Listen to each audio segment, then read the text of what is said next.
මීට වසර ගණනාවකට පෙර සාගර පතුලේ අතිශය සුන්දර දිය කිඳුරු කුමරියක උපත ලැබුවාය. බලන්න ඇය කෙතරම් සුන්දරද. ඇගේ දැස් සාගරය වගේම නිල් පාටයි. ඇය හැදී වැඩුනේ මුහුදේ සුන්දරත්වය මැද වුණත් ඇය සැමවිටම බැලුවේ ඉහළ අහස දෙසයි. පියාණෙනි, මුහුදෙන් එහා ලෝකය මොන වගේද?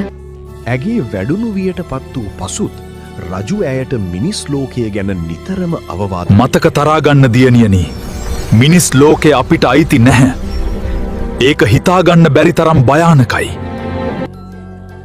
කෙසේ නමුත් කුමරිය මිනිස් ලෝකය ගැන ඇති කුතුහලය නිසාම තමාට හමුවන මිනිස් ලෝකීය වස්තුූන් රහසින් එක් රැස් කර සඟවා තබ මේ හැම දෙයක් පිටුපසම ලස්සන කතාවක් ඇති.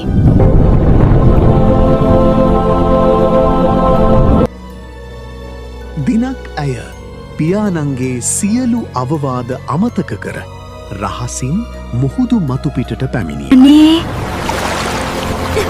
අහස කෙතරම් විශාලද? අර තරු කෙතරම් බබලනවද?